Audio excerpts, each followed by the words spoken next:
dentro del dispensacionalismo son tres cuestiones o tres puntos doctrinales en los cuales nos tenemos que detener. Digamos que es en lo que más está afectando la teología o la interpretación bíblica. Una de ellas, dijimos que nos íbamos a estar un poco de tiempo más prolongado, que era lo más complejo y donde afectaba más el dispensacionalismo, que era ¿qué? La descontinuidad de las escrituras, que es el peligro más grande, ¿no? Dentro de la descontinuidad de las escrituras, bueno, vamos a tener que refutar con las escrituras el dispensacionalismo, su postura de las 7 dispensaciones, y vamos a verificar cómo la teología del pacto preserva el mensaje escritural del Antiguo Testamento. Dijimos que su interpretación literal es el contrapunto de todo lo que ellos piensan o visualizan, ¿no? Otra de las cosas que tenemos que ver es por qué ellos dividen el pueblo de Israel y el pueblo cristiano. A lo mejor muchas personas que ustedes conocen son dispensacionalistas y ellas no saben que son dispensacionalistas. Una prueba que ustedes van a tener o cómo van a identificar fácilmente a un dispensacionalista o a una iglesia dispensacionalista es que ustedes van a entrar y la mayoría de predicadores o la mayoría de pastores siempre les van a estar haciendo hincapié que Israel es el cronómetro o es el reloj profético de Dios. Y siempre les van a estar haciendo hincapié que vean las noticias de Israel, que vean lo que ocurre en Israel. ¿Por qué? Porque ellos enfatizan en una división hacia el pueblo cristiano y una división hacia el pueblo étnico de Israel. Entonces, un dispensacionalista hace esas dos divisiones y afirmamos que vamos a estar trabajando en contra, porque la Escritura afirma que no, la misma Escritura afirma que de ambos pueblos hizo ¿qué? Uno, como dice el apóstol Pablo de Efesios. Entonces nosotros tenemos que ver con las Escrituras. Y el tema más fácil de refutar el dispensacionalismo es su escatología. Es lo más sencillo que ellos tienen. Sin embargo, es lo que hace que más atractiva su postura. Su postura de un rapto secreto hace atractivo al dispensacionalismo. Su postura de un reino milenial después de la venida de nuestro Señor Jesucristo hace atractivo al milenialismo. Una segunda oportunidad dentro de ese reino milenial después de la venida de nuestro Señor Jesucristo hace el dispensacionalismo atractivo. Sin embargo, este es lo más fácil, creo yo, que es dentro de los problemas del dispensacionalismo, es lo más fácil de contradecir. Así que lo vamos a ver con la segunda venida de nuestro Señor Jesucristo. Yo les dije en las sesiones anteriores que ustedes tienen que cuestionarse qué eventos sucederán cuando nuestro Señor Jesucristo venga. Esos eventos que ustedes digan que van a suceder, esos eventos ustedes lo tienen que cimentar en lo que la Escritura dice. Cimentar dentro de su contexto. No van a agarrar un pasaje y sacarlo de contexto, como hacen con Tesalonicenses capítulo 4 y capítulo 3, para afirmar acerca de que habrá otras dos venidas. Bueno, eso lo vamos a ver posteriormente. La semana pasada hicimos un énfasis acerca de que no hay ningún cristiano ortodoxo que no espere ¿qué? La segunda venida de nuestro Señor Jesucristo. Y revisamos estos textos. De hecho, Hechos capítulo 1 menciona cómo nuestro Señor Jesucristo asciende y a sus discípulos se les es dicho que este hombre, Jesús Nazareno, así como lo ven que ascender al cielo, de la misma forma descenderá. Ese pasaje es crucial para cuando nosotros entendamos que nuestro Señor Jesucristo vendrá, la forma en que nuestro Señor Jesucristo vendrá. Y tenemos para cimentar esta posición de que sí esperamos la segunda venida de nuestro Señor Jesucristo, tenemos Hechos capítulo 1, Filipenses capítulo 3, verso 20, primera de Tesalonicenses 3:13, 4:15 y 16, segunda de Tesalonicenses capítulo 1, versos 7 al 10, Tito 2:13, segunda de Pedro 3:12, Santiago 5:8 y segunda de Timoteo 4:8. No vamos a darle lectura porque nosotros ya lo hicimos en la otra ocasión, solo es para que ustedes en casa vayan haciendo según la tarea que ya les dejé, vayan haciendo sus propios estudios. ¿Está bien? Ahora, como ya afirmé hace unos instantes, esperamos su segunda venida, la cual el mismo libro de Hechos, en su primer capítulo, afirma que ¿qué? Que volverá así como se fue. Dos cosas claves: volverá y la forma en que él ha de volver. ¿Está bien? Volverá y la forma en que ha de volver está en Hechos capítulo 1, versos 6 al 11. ¿Cuáles son los eventos que ocurrirán en la segunda venida? Yo les dije y les hice énfasis de que cada uno de ustedes tiene que verificar por lo que la Escritura dice, porque tenemos bastantes películas donde contradicen lo que la Escritura enseña. Sin embargo, el cristiano del siglo XX y XXI es edificado con películas, no con las Escrituras, y nosotros estamos en contra de eso. Los signos de interrogación es para que ustedes entiendan la necesidad de ustedes cuestionarse cuáles son los eventos, qué ocurrirá. Si ya estamos conscientes de que va a venir nuestro Señor Jesucristo, ¿qué ocurrirá? Si bien el Evangelio según Mateo, en el capítulo 24, afirma que nadie sabe la hora en que nuestro Señor Jesucristo vendrá, si bien nos deja en claro algunas señales acerca de lo que va a ocurrir en ese momento. El fin de que cada uno de ustedes sepa acerca de la escatología, del fin de los tiempos, ¿es para qué? Para que no sean engañados, como muchas iglesias. Escuelas de escatología. Escuelas de escatología. Ahora vamos a detenernos un poco más aquí que la otra sesión, porque ¿qué es lo que sucedió? Que a pesar de que estamos estudiando el libro de Apocalipsis y a pesar de que nosotros ya habíamos visto acerca de las 4 escuelas de interpretación del libro de Apocalipsis y las 4 escuelas de escatología, cuando yo les pregunté acerca de las características, tal parece que no había nadie. Así que, primero, la escuela de interpretación a cuestión, que es que premilenialismo, pretribulacional, dispensacionalista. Repito, premilenialismo, pretribulacional, dispensacionalista. Es decir, ellos creen que nuestro Señor Jesucristo vendrá antes de la gran tribulación.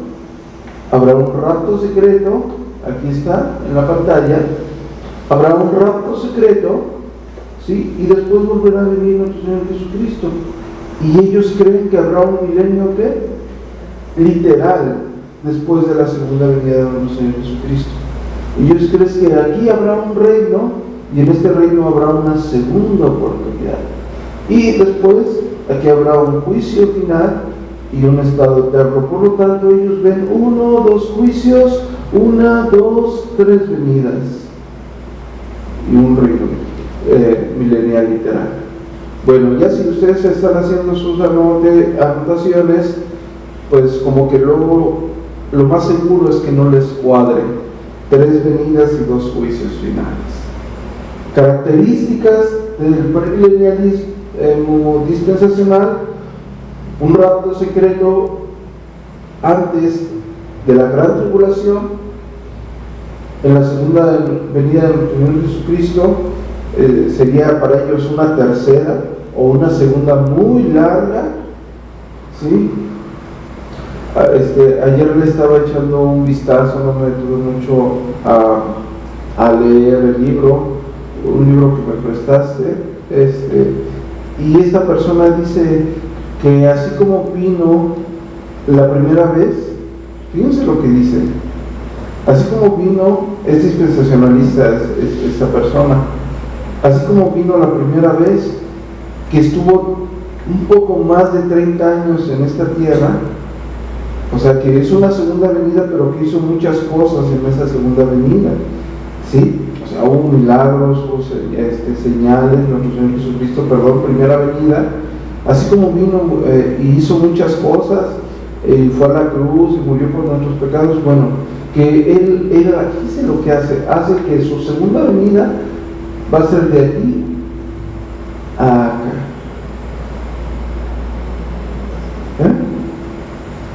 Sí, antes de la gran tribulación la iglesia, según ellos, es arrebatada, pero hay una gran tribulación y él pone que va a durar la venida de nuestro Señor Jesucristo ese tiempo. Y mi pregunta sería, entonces, ¿dónde está? ¿Va a estar en la gran tribulación? ¿O va a estar, se viene?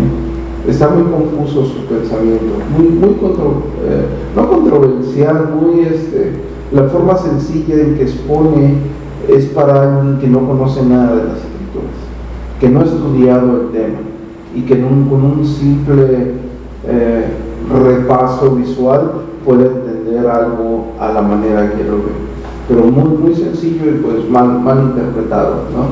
Bueno, segunda venida, milenio y juicio final, estos son los predispensacionalistas. ¿Está bien? ¿Dudas? ¿Preguntas? Bueno, el premilenialista histórico, este es otro, repito, premilenialista histórico del pacto, ellos son similar, vean la similitud, voy a regresar la diapositiva, ¿vieron la similitud? ¿Quién me dice cuál es la similitud? Y le regalo una estrellita. Digo, ¿cuál es la diferencia? Encuentren la diferencia. Gran tribulación. Vean esta flechita. Sí, vamos a pasar por la tribulación, o sea, no va a haber tantos intereses. Sí. La única diferencia entre esta y es que ellos, los dispensacionalistas, creen que habrá un rapto secreto 7 años de la segunda venida de nuestro Señor Jesucristo, antes de la segunda venida, y los premilenialistas históricos son del pacto, la iglesia sí pasará por la gran tribulación, pero ellos igual ven un reino literal milenial. Recordemos que el único capítulo que habla de un reino de 1000 años, y ellos lo interpretan literalmente, es el libro de Apocalipsis. Y los que ya estuvimos en la clase de interpretación del libro de Apocalipsis, vimos los escritos de los cuales se habla acerca de la interpretación apocalíptica. Tenemos una escuela de interpretación apocalíptica, es decir, no vamos a interpretar de la misma forma que interpretamos una carta, que interpretamos una literatura apocalíptica. No vamos a interpretar de la misma forma cuando interpretamos un libro histórico. ¿Por qué? Porque es histórico, que cuando interpretamos Cantar de los Cantares. ¿Sí? Bueno, aquí tenemos ya los históricos son del pacto, y tenemos como tercero nuestros amigos, la mayoría de presbiterianos, no son muchos, pero sí algunos presbiterianos, postmilenialistas. A mí me causa un poco de confusión el hecho de que algunos dicen, es que la iglesia presbiteriana histórica siempre fue post, y no, eso no es verdad, ¿no? Pero bueno, después hablaremos de eso. Sí, algunos presbiterianos abrazaron el postmilenialismo. Bueno, ¿cuál es ellos que ven? Ellos ven igual un reino literal de 1000 años, pero ellos lo ven antes de la segunda venida, lo que le llaman ellos el gran avivamiento. De hecho, cuando el postmilenialismo estuvo en su máximo apogeo, si lo quieren ver ustedes de esa forma, en 1800, 1900, y ya cuando entramos a las guerras, a la Primera Guerra Mundial, el milenialismo, muchos desertan del postmilenialismo porque dejan de ver ese periodo de avivamiento que ellos veían de 1000 años. Y bueno, todos creemos en un rapto, ¿no? Pero ellos lo creen igual en la segunda venida, así como ustedes pueden ver los premilenialistas históricos, igual creen en un rapto o arrebatamiento, pero es en la segunda venida, no es antes de la segunda venida o en una segunda venida para ellos visualizar una tercera venida. Bueno, ellos ven un juicio final, igual nuestra gran tribulación, periodo de evangelismo, y después el amilenialismo, que desgraciadamente el nombre, en base a la ignorancia de las personas, el nombre los hace alejarse inmediatamente. No se detienen a estudiar de una forma seria el amilenialismo. Amilenialismo no quiere decir que no hay milenio, ¿sí? Pero el amilenialista es el único que no interpreta de una forma literal Apocalipsis 20. Un amilenialista nunca va a interpretar de una forma literal Apocalipsis 20. ¿Por qué? Porque es literatura apocalíptica. Entonces tenemos el periodo de evangelismo, tenemos nuestro arrebatamiento, igual que la segunda venida, y nuestro juicio final. Ahora, aquí están las 4 posiciones. Lo que a ustedes les debe de interesar en este momento es este punto de aquí. ¿Qué va a suceder en la segunda venida? Aquí está la segunda venida, aquí está la segunda venida. Vean cómo todos concuerdan en una segunda venida, por eso son, o se les conoce como escuelas ortodoxas de escatología, porque todos concuerdan con que nuestro Señor Jesucristo vendrá por segunda vez. Pero si ustedes logran ver las similitudes, todos concuerdan con una gran tribulación antes de la segunda venida, ¿sí? El problema es que no todos concuerdan con el rapto secreto o el arrebatamiento.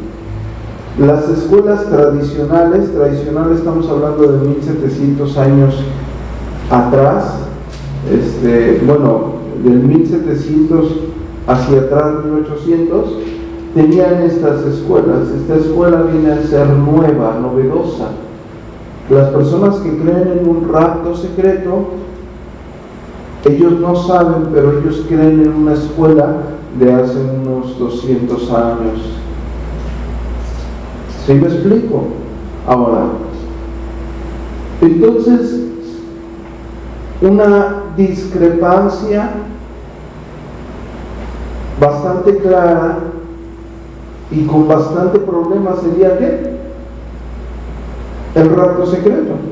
Y otra, ustedes sí ven que ellos, después de la segunda venida, vean esto aquí, después de la segunda venida, ellos ven un estado eterno, y ellos no, ellos ven un reino literal de 1000 años, ¿sí? Y después de ese reino literal de 1000 años, ellos ¿qué ven? El estado eterno. ¿Está bien? Si están conscientes de las diferencias, está más claro de esta forma, ¿sí? Ustedes pueden ver como, bueno, todos concordamos con la segunda venida, pero ellos ven un reino literal. Así que entonces tendríamos que hablar de cuántos juicios visualizan ellos. Porque si la Escritura dice que cuando nuestro Señor Jesucristo venga, hará un juicio, como lo afirma Mateo capítulo 24 y 25, entonces este juicio, ¿qué es lo que pasa? O ellos están hablando del mismo juicio que se extiende 1000 años.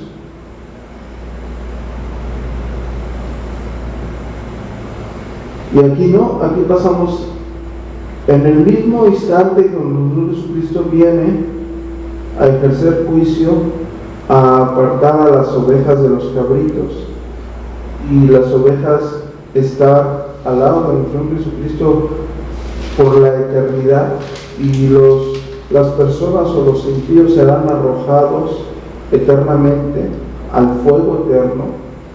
No hay un estado de descanso o un purgatorio, es una mentira. No hay una segunda oportunidad. Las personas que no se arrepientan y no crean en el Señor Jesucristo, la Escritura afirma que serán o tendrán un castigo eterno en base a esto. ¿Está bien?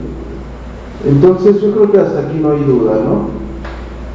Como vimos la semana pasada, visualizamos, y lo quiero hacer de una forma muy sencilla, la segunda venida de nuestro Señor Jesucristo está de una forma muy clara. ¿En dónde? En Mateo capítulo 24, verso 30. ¿Sí? Donde habla que incluso empieza diciendo, ¿y después de qué? De la tribulación de aquellos días. Y empieza a relatar qué es lo que va a suceder acerca de la segunda venida de nuestro Señor Jesucristo. Pero lo visualiza ¿cuándo? Después de la tribulación de aquellos días. Entonces, se está quedando con problemas de interpretación en el capítulo 24, a partir del versículo 29, ¿no? Ahora, si ya vimos eso, vimos que los discípulos juntan en el Mateo 24, versículo 3, cuando le preguntan y enfatizan acerca de esos acontecimientos, ellos en sus preguntas juntan dos eventos. ¿Cuáles son los dos eventos que juntan? La segunda venida y el fin de siglo. Y eso lo hacen ellos en el versículo 3. Y estando él sentado en el monte de los olivos, los discípulos se le acercaron aparte diciendo: Dios, dinos, ¿cuándo serán estas cosas y qué señal habrá de tu venida? ¿Cuándo serán estas cosas y qué señal habrá de tu venida? ¿Y qué? Y del fin del siglo. Respondiendo Jesús les dijo: mirad que nadie os engañe. Jesucristo explica de una forma sincronizada su venida y el fin del siglo en Mateo capítulo 24, versos 29 al 31, que ya le dimos lectura en la sesión pasada, versos 35 y 44, que también ya le dimos lectura, pero apúntenlos para que ustedes vayan haciendo sus anotaciones de una forma cronológica. Dijimos que la clave o una de las reglas hermenéuticas para la interpretación correcta de las Sagradas Escrituras es que las Escrituras ¿qué? Interpretan ¿qué? La misma Escritura. Es decir, que las mismas Escrituras van a afirmar lo que la Escritura dice. Y otra regla de interpretación es que el pasaje oscuro se interpreta a la luz ¿de qué? Del pasaje claro. Entonces, cuando alguien quiere hacer una doctrina dentro de un pasaje oscuro, queriendo forzar todo lo que dice toda la Escritura, esa persona es un blasfemo, un hereje. Es la palabra correcta, porque está queriendo acomodar lo que Dios ya dijo en su santa palabra a lo que Él quiere o a lo que Él piensa. Bueno, tenemos que este pensamiento, el cual ya relatamos anteriormente, inmediatamente después de la tribulación de aquellos días, el sol se oscurecerá y la luna no verá su resplandor, y las estrellas caerán del cielo y las potencias de los cielos serán conmovidas. Entonces aparecerá la señal del Hijo del Hombre en el cielo, y entonces lamentarán todas las tribus de la tierra, y verán al Hijo del Hombre viniendo sobre las nubes con poder y gran gloria, y enviará a sus ángeles con gran voz de trompeta, y juntará a sus escogidos de los cuatro vientos, desde un extremo del cielo hasta el otro. Subrayen, e inmediatamente después de la tribulación va a acontecer esto. Eso quiere decir que el dispensacionalismo tiene ya problemas con dos pasajes, y no llevamos ni 20 minutos. Tiene dos problemas muy grandes, claves en el Evangelio, con dos pasajes. Son los pasajes más claros que hablan de la segunda venida, y está diciendo que inmediatamente después de esa tribulación es cuando vendrá nuestro Señor Jesucristo. Y si ellos dicen que la iglesia será arrebatada antes de la gran tribulación, entonces estamos hablando de 3 venidas, o como la persona que les acabo de decir hace unos momentos, que visualiza una venida pero larga. Ya hemos lectura de estos pasajes, solamente quiero hacer hincapié que los apóstoles Pablo y Pedro sincronizan la segunda venida de nuestro Señor Jesucristo con el fin del siglo. El apóstol Pablo en Corintios 15, verso 23 dice: pero cada uno en su debido orden. ¿Cristo qué? Las primicias, fíjense. Luego los que son de Cristo, ¿en cuándo? ¿En qué? Su venida. ¿Y luego qué? El fin. Entonces, los que son de Cristo en su venida, ¿y luego qué? El fin. ¿Sí? Primera de Corintios capítulo 15, verso 23. Pero cada uno en su debido orden. Cristo, las primicias, luego los que son de Cristo en su venida, luego el fin. Luego los que son de Cristo en su venida, y luego ¿qué? El fin. Cuando entregue ¿qué? El reino. Es decir, vendrá Cristo, los que son de Cristo en su venida, y luego ¿eso qué? El fin.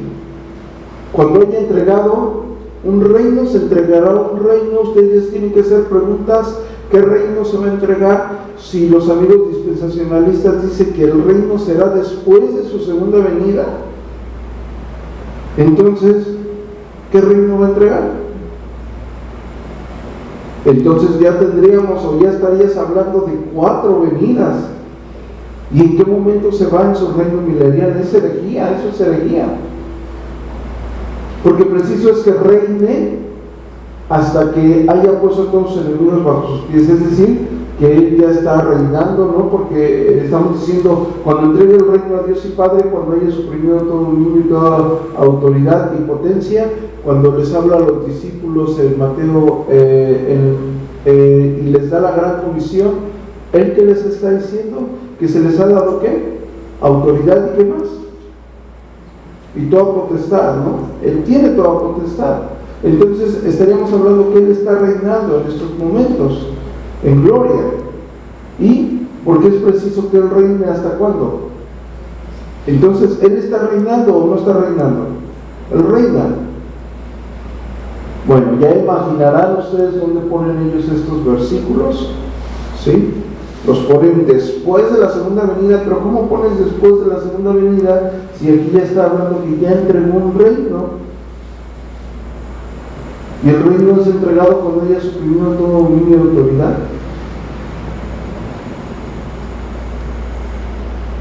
Pedro piensa lo mismo en el capítulo 3, verso 10 de su segunda carta: pero el día del Señor vendrá como ladrón en la noche, en el cual los cielos pasarán con gran estruendo, y los elementos ardientes serán deshechos, y la tierra y las obras que hay en ella serán quemadas. A ver, aquí se aclara totalmente este problema, porque Pedro está diciendo que todo será destruido prácticamente cuando venga nuestro Señor Jesucristo.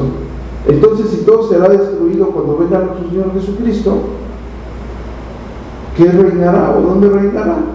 Si supuestamente su reino literal de 1000 años es en la tierra.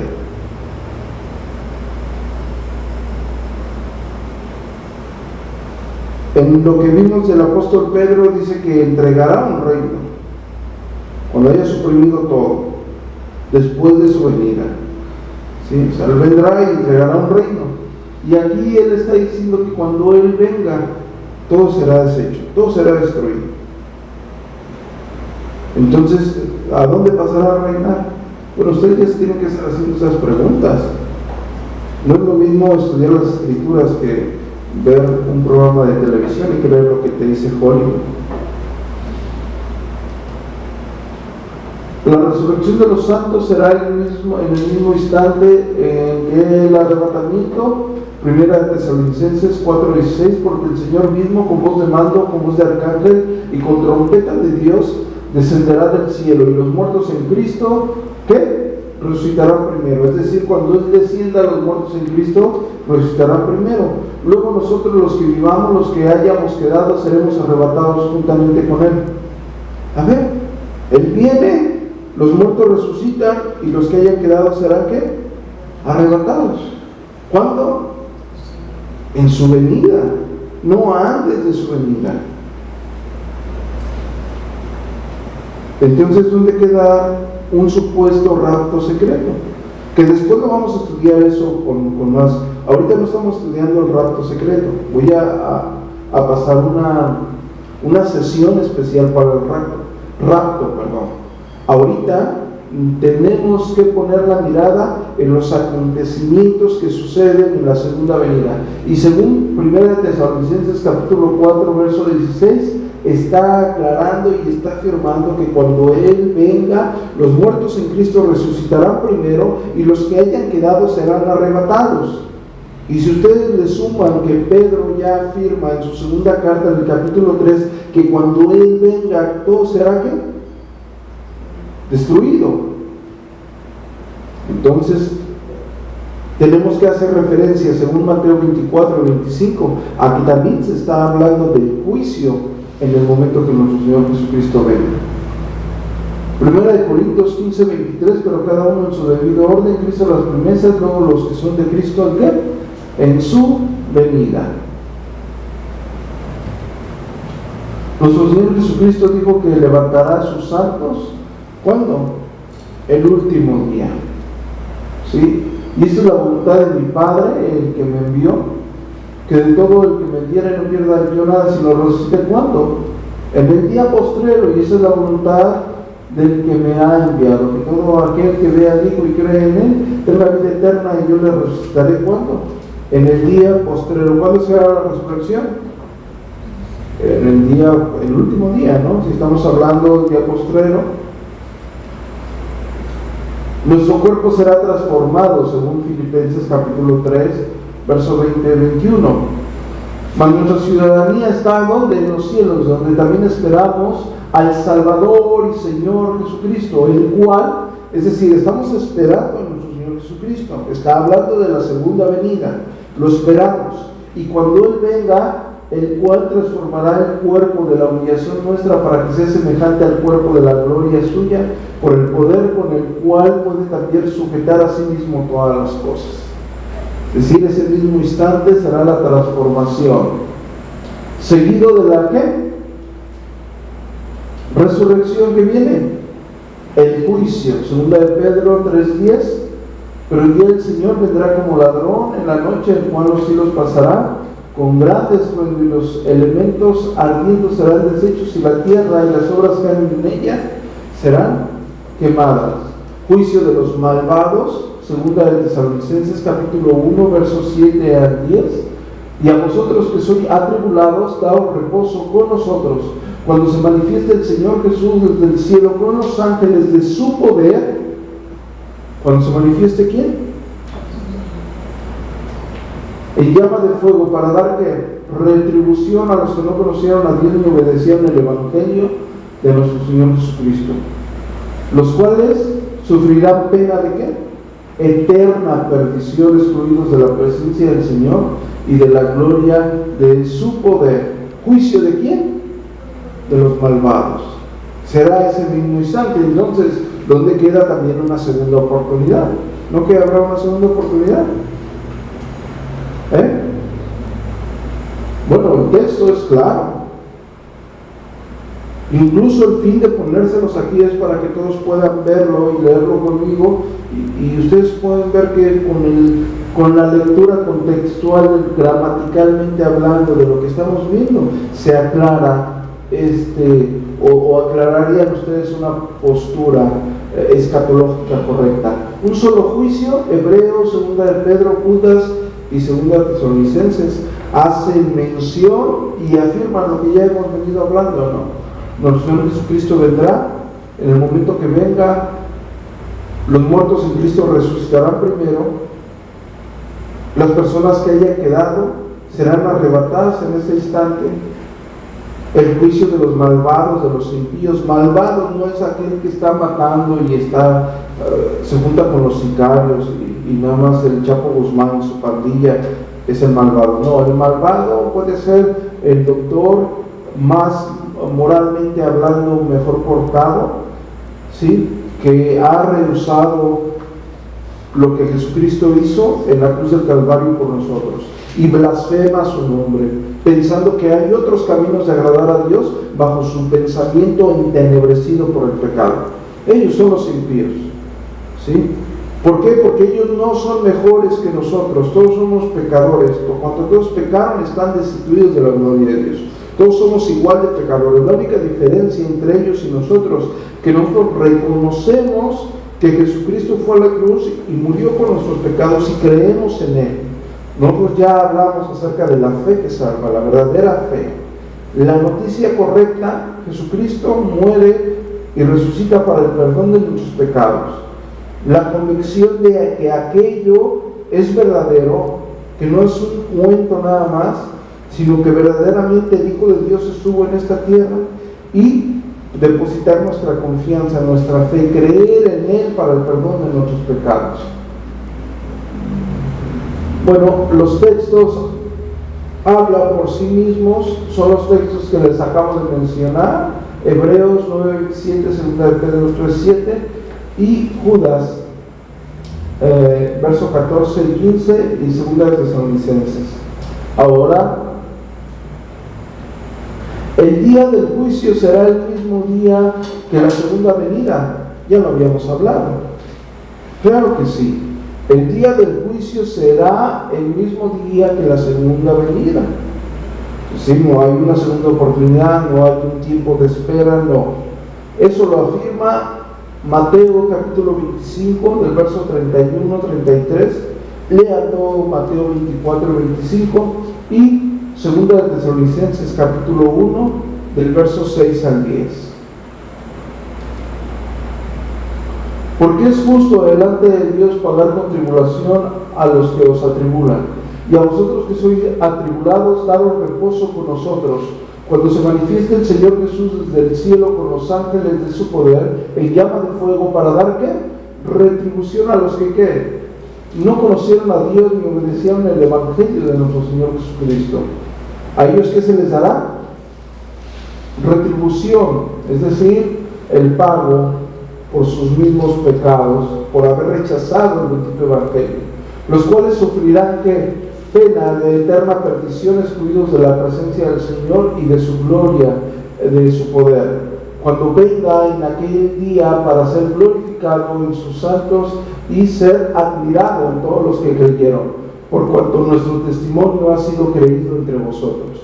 Estamos hablando que el mismo día que Él venga será el juicio.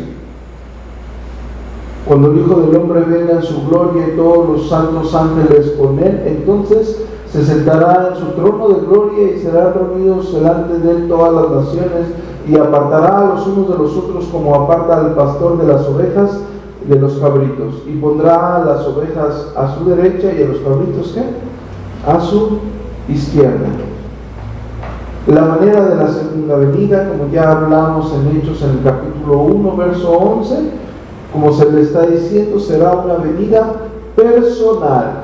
Este que ha sido tomado de vosotros al cielo, así vendrá, como le habéis visto ir. Así como se fue, de esa misma forma vendrá. Es decir, un regreso, una venida personal, no es una venida secreta, un regreso físico, como lo afirma Apocalipsis 1:7. He aquí que viene con las nubes, ¿y qué? Todo ojo le verá, y los que le traspasaron y todos los linajes de la tierra harán lamentación por él. Sí, amén. Yo soy el alfa y la omega, el principio y fin, dice el Señor, el que es y que era y que ha de venir, el Todopoderoso.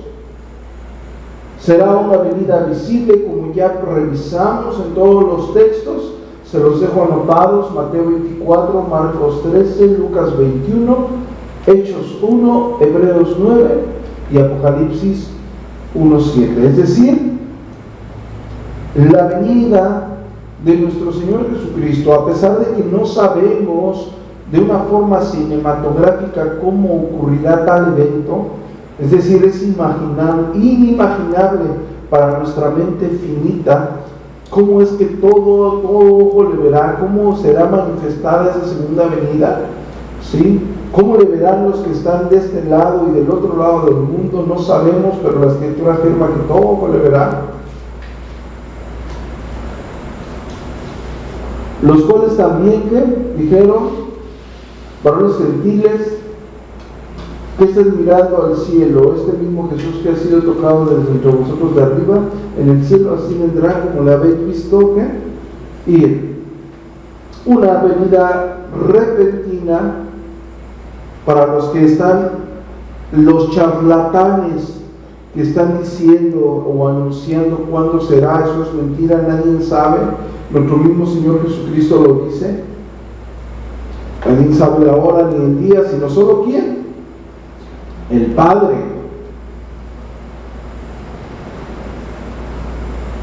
Porque vosotros sabéis perfectamente que el día del Señor vendrá así como ladrón en la noche. Será una venida gloriosa y triunfante como el Rey de Reyes y Señor de Señores. Repito, la segunda venida será una segunda venida gloriosa y triunfante como el Rey de Reyes y Señor de Señores. Apocalipsis 9, desde el 11.